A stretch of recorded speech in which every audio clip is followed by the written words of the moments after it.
บายดีมาพบกับช่อง YouTube ปะน้อย Channel มื้อนี้ปะน้อยมีเทปพิเศษจะมาสัมภาษณ์เนาะอดีตการนำท่านวิไลวรรณพรหมเขจะมาสัมภาษณ์เกี่ยวกับประวัติการเคลื่อนไหวเนาะที่ของท่านศรีสมพร หล่อวันใสอดีตการนำเนื่องในโอกาสครบรอบ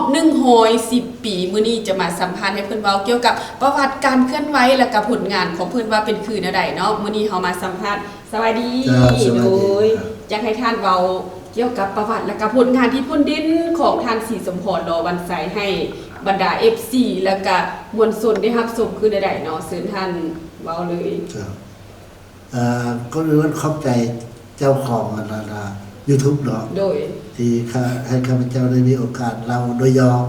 ที่ตามความสามารถที่เก็บกันได้ประวัติความเป็นมาของท่านศรีสมพร หล่อวันใสอดีตกรมการเมืองศูนย์กลางพรรคอดีตหัวหน้าคณะจัดตั้งศูนย์กลางตามความจริงนี้ประวัติการเคลื่อนไหวหรือประวัติย่อของเพิ่นในการพรรครัฐก็ได้ออกมาต่อเนื่องแล้วในแต่ละปี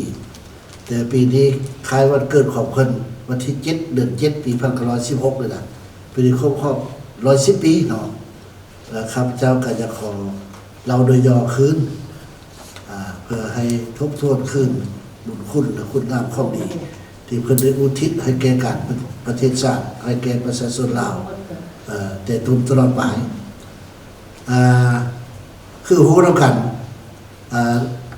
คันว่าจะได้กับท่านศรีสมพร หล่อวันใสเนาะแต่ว่าพนักงานที่เคารพนับถือเพิ่นเขามักเอิ้นว่าพ่อเฒ่าศรีสมพรหรือว่าลุงศรีสมพร หล่อวันใสเนาะตามประวัติการเคลื่อนเพิ่นเขียนไว้น่ะเพิ่นเกิดวันที่7เดือน7ปี1916ถือว่าปีนี้เป็น2006แล้วครับพอดีครบรอบ110 ปี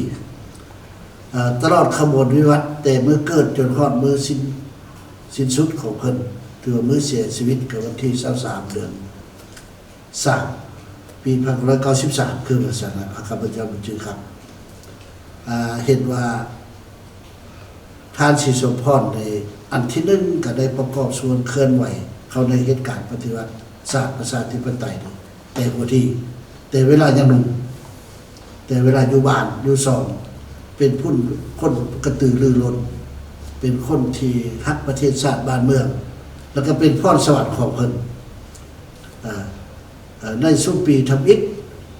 ภายหลังสร้างตั้งพรรคคอมมิวนิสต์อินโดจีนต่อมานะหรือว่ามีพรรค145มานี้อาสาสมัครและเชี่ยวชาญของเวียดนามก็จะได้รับการแบ่งงานให้มากบริเวณบ้านเกิดบ้านนอนของเพิ่นเกิดอยู่บ้านซบสามตาแสนน้ำซักเมื่อคำเกิดแขวงขมวนสมัยก่อนปัจจุบันก็เป็นบ้านซบสามถือว่าเมืองไส้จันพรแขวงบริคำใส่ในปัจจุบันถือว่าเป็นบ้านที่ห่างไกลสอดีที่สุดแล้วข้าพเจ้าก็ได้มีโอกาสไปครั้งเดียวในสมัยสงครามแล้วก็บ่ไกลจากชายแดนเวียดนามคือสิระหว่าง7-80 กิโลเมตร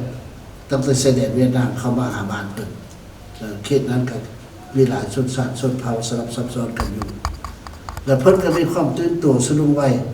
อาจจะสายตาของเชี่ยวชาญและอาสาสมัครหรือเห็นความเอิ้นว่าแววและพรสวรรค์ของเพิ่น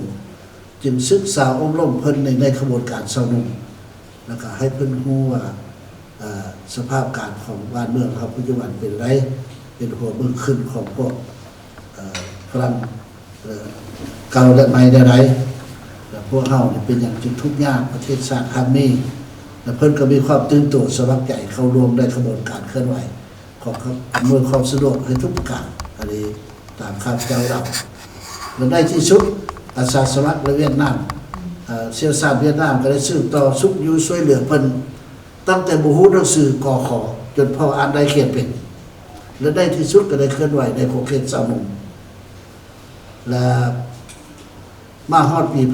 1945เพิ่นก็ได้เข้าร่วมเหตุการณ์ปฏิวัติเอิ้นว่าแบบสละครอบครัวเนาะ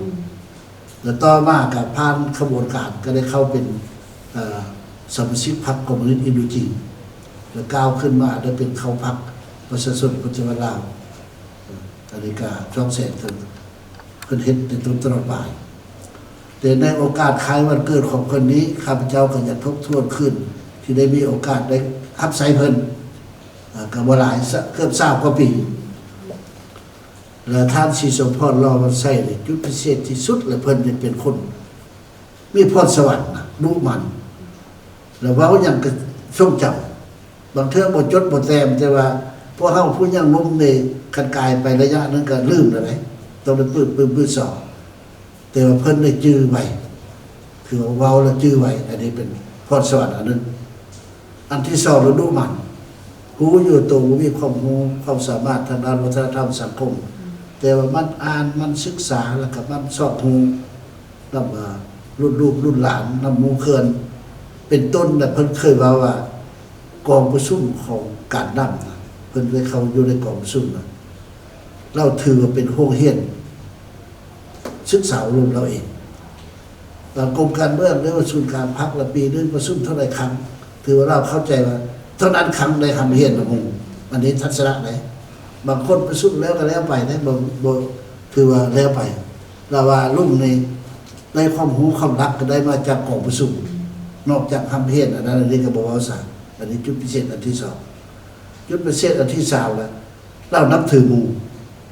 ถือว่าเพิ่นได้มอบหมายหน้าที่ให้เป็นเวียกรับผิดชอบเวียกพักเวียกพนักงานสำคัญแต่ว่าบ่เว้าซะหมู่ครูในกรมการเมืองเนาะในศูนย์การพักแต่ว่าพนักงานด้วยกันนี่เราก็ให้เกียรติเราบ่เคยเป็นอย่างก็อคติหรือว่าย่อท้อต่อพนักงานเห็นพนักงานขัดตกบกพร่องเราก็ศึกษาอบรมหลานเลยถือว่าได้มีคำขวัญว่าปวงพยาธิเพื่อเอาคนว่าซั่นเด้บ่แม่นว่ากระทำกระแทกหรือว่าตีนถือมือทำเนาะมีหลายคนก็บ่ดีต่อพนักงานของตนอันนี้เราเห็นเป็นจุดพิเศษของเพิ่นหลายอันที่2เว้าเรื่องความรับผิดชอบเพิ่นเองเว้าเองกันในบ่นึกบ่ฝันที่ได้รับการมอบหมายจากหมู่ครูนะที่ให้รับผิดชอบเวียกโศกนาฏกรรมเป็นต้นเป็นเวียกพักพนักงานมาเข้าว่าเวียกคุ้มครองคนเวียกรับผิดชอบต่อโศกนาฏกรรมของประเทศชาติคือพวกเฮายืนยันนะก็แม่นอยู่พรรคเนี่ยพรรคประชาชนลาวในเมื่อก่อนหรือว่าพรรคประชาชนปฏิวัติถ้าบ่มีการนำพาของพรรคก็บ่ได้รับชัยชนะอันนี้เป็นนักการร่วมเนาะแต่บ่มีพนักงานที่เข้มแข็งก็บ่สามารถปฏิบัติในแนวทางของพรรคได้จังซั่นเพิ่นก็รู้สึกว่าโอ้สำคัญหลายในเวียกของเฮาเลยจังซั่นแล้วเราก็ตั้งต่อบริสุทธิ์ต่อเวียกอันนี้เอาจริงเอาจังในที่สุดเพิ่นเองก็ได้รับขนานนามจากบรรดาผู้นำหมู่เพิ่นเป็นต้นเป็นการนำรุ่นท้องถิ่นรุ่นสุกาให้เพิ่นเป็นบิดาพนักงานพ่อแม่พนักงานนะเพราะว่ามันถึงที่สุดว่าบางคนก็เอิ้นทานศรีสมพรรอกันใส่บางคนก็เอิ้นลุงศรีสมพรเนาะบางคนก็เอิ้นพ่อเฒ่าเป็นพ่อแม่พนักงานนี่อันนี้ข้าพเจ้าขอยืนยันว่าถือว่าชีวิตเป็นคุณสมบัติบอกว่าเรื่องความรับผิดชอบจังซั่นผลได้ผลเสียเรื่องเวียกเพิ่นรับผิดชอบไว้นี้บ่ทิ้งใส่ผู้อื่นเพิ่นว่าอันนี้กรมการเมืองได้มอบให้เฮารับผิดชอบเวียกนี้คันถ้ามันอ่อนเฮาต้องรับก่อนผู้อื่นพวกสายต้องไปคือกันอยู่ในกรมกระทรวงนั้นทบวงกรมนั้นก็จะชื่อว่าย้อนศูนย์การนำผ้าย้อนผู้นั้นนั้นย้อนพวกเจ้าหั่นแหละอันนี้เป็นเฮ็ดให้ทุกคนเคารพนับถือเพิ่นแล้วเราบ่เสื่อมบ่อับแล้วที่เพิ่นเคยสั่งสอนให้เฮาเวลาเฮ็ดเวียกน่ะเพิ่นน่ะแต่เฮาเฮ็ดกับคนน่ะเฮ็ดกับพนักงานบ่คนลิ้นมักดีคันเขาบกพร่องบ่อันนั้นนี่ก็เอิ้นมาถามหรือว่าตักเตือนแล้วก็ปรับปรุงจังซั่นจึงมีคำขวัญว่าปวงพยาธิเพื่อเอาคนนะจังซั่นล่ะคนเฮานี่บ่มีจักเทื่อดอกสิลอยเหมือนว่าออกความใดก็ถึงเพิ่นเด้รู้สิว่าอะไรก็มีจังซั่นครับเจ้าคือว่าส่งแล้วนามยศที่ประชาชนมอบให้พนักงานมอบให้ว่าเป็นพ่อแม่พนักงานพนักงานที่มีแนวคิดจิตใจบ่รู้บ่ลงบ่เข้าใจต่อแนวทางนโยบายหรือต่อแนวทางการจัดตั้งปฏิวัติก็มาปรึกษาหรือเพิ่นก็ให้เกียรตินี่ยังให้ความเห็นอันนี้ก็คันเว้าเรื่องผลงานของเพิ่นก็มีหลายอันน่ะประกอบส่วนให้แก่การนำพาพุทธประวัติศาสตร์เหตุการณ์ปฏิวัติศาสตร์ประชาธิปไตยและอันพิเศษอันนึงอีกข้าพเจ้าเคยได้อยู่นำเพิ่น เลยเพิ่นก็บอกคิดทีความรู้หรือประสบการณ์หรือว่าบทเรียนตัวจริงที่เพิ่นได้ถอดมาได้เช่นว่าบทเรียนเรื่องต่อการทำเรียนเนาะแต่เพิ่นบ่ฮู้หนังสือจักโตจนอ่านได้เขียนเป็นภาษาเวียดนามเนี่ยเขียนบ่ได้แต่เราเว้าเป็นเพิ่นเว้าเป็นยอดอยู่แล้วเชี่ยวชาญจนตั้งใจนะพอร่มได้ว่าซั่นน่ะอันนี้เพิ่นก็สอบมาประสบการณ์ต่างๆอันนั้นควรเฮ็ดอันนี้บ่ควรเฮ็ดเฮายกตัวอย่างเพิ่นเล่าเรื่องประวัติของเพิ่นบอนเฮาอยู่ในทุกงานกันดารเฮ็ดของไทยเมยไทยแม่นเวลาเขาสิย้ายถิ่นนะครับเฮายกตัวอย่างสิเขาต้องเฮ็ดหลายขั้นตอนอันที่หนึ่งก็ต้องแต่งผู้ชายไปกวดเพื่อจากจุดนี้สมมุติเฮาเคยอยู่เวียงจันทน์เนาะเฮายังย้ายไปอยู่เมืองธุรคมเขาต้องไปก่อนไปเขาเอิ้นไปย้อนมั่วภาษาไทยเมยน่ะไปเฮ็ดให้เฮ็ดสวนดินฟ้าอากาศแล้วไปเลยฤดูกาลนึงไปเตรียมไว้นะบ่แม่นว่าโอ้ค่อยจะไปอยู่เมืองธุรคมแล้วคนโคไปโลดใดเขาเคยย้ายบ้านสมัยก่อนสงครามเนาะสงครามฝรั่งสงครามอเมริกาประชาชนชาวบ้านเขายุ่งยากน้ำดินฟ้าอากาศบนทำมาหากินบ่มีความสะดวกเขาเคยย้ายถิ่นไหนคือเส้นชำเหนือเสียงความไปฮัดไปนี่บ่แม่นปากบ่ระทึกถามแต่ว่าสำหรับเพิ่นน่ะพ่อแม่พาไปน่ะต้องจุอาสาสมัครครอบครัวไปก่อนไปแล้วได้รับได้ดีแล้วนะครับจึงเอาครอบครัวไปก็บ่ทึกถามเห็นบ่อันยกตัวอย่างซื่อๆนะอันวิธีทำมาหากินเนาะวันนี้วิธีครับวิธีเฮียนวิธีนั้นเพิ่นสมมุติว่าผู้นำอยู่ในการนำของเพิ่นเคยเว้าเพิ่นก็เชื่อเอาหรือว่าเชื้อสร้างของบรรดาประเทศเพื่อนมิตรเป็นต้นเวียดนามบ่จีนบ่รัสเซียเคยเว้าดังนั้นนี้เราก็มาปั่นโดนได้ถ่ายทอดให้ลูกหลานโดนได้ถือว่าบ่คิดที่บ่ทำบ่เรียนประสบการณ์ของเพิ่นอันนี้จุดพิเศษแล้วก็เว้าไปเว้ามาอีกอันนึงคำเจ้าคือว่าอะไรเนาะเราเพิ่นฮักแพงและนับถือพนักงานอันนั้นล่ะพนักงานคันรุ่นราวข้าวเดียวกับเพิ่นก็เคยได้ข้าพเจ้าใกล้ชิดของเพิ่นน่ะตอนค่ำ7 โมงปลายอาจจะไม่ได้กินแรงแล้วก็เห็นผู้นำอยู่ในกรมการเมืองเคยมาลินยาม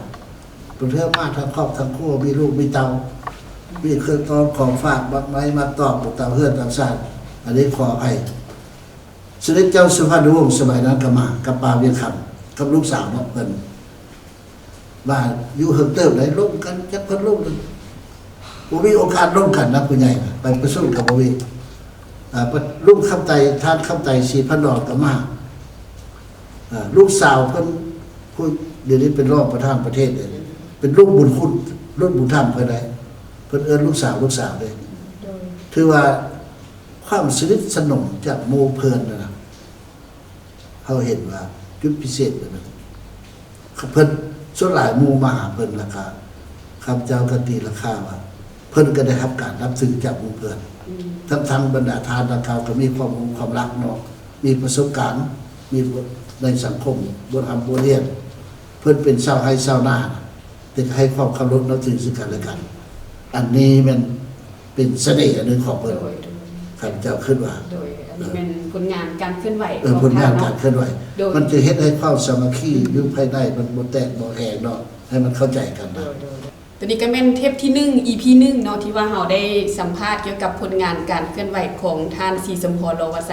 มีอีกเทป1เด้อเทปต่อไป EP 2เดี๋ยวเราจิมาสัมภาษณ์เจาะลึกอีกบาทนึงโดยถ้าว่ามีโอกาสเนาะป้าน้อยก็อยากมาสัมภาษณ์ท่านอีกเนาะอยากให้เว้าเกี่ยวกับแบบหลายๆอีกเรื่องของเพิ่นแต่ว่ามื้อนี้นี่เวลาเฮาน้อยมื้อนี้ป้าน้อยแล้วก็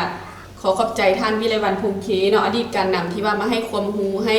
สาวนุ่มเยาวชนได้ศึกษาห้ำเหียนเอาแบบอย่างของเพิ่นของท่านศรีสมพร รอวันไซเนื่องในโอกาสครบรอบวันเกิดของเพิ่น110 ปีเด้อสำหรับคลิปนี้ป้าน้อยกับท่านวิไลวรรณพงษ์เคอดีตการนำต้องขอลาท่านผู้ชมไปก่อนเด้อสบายดีขอบใจ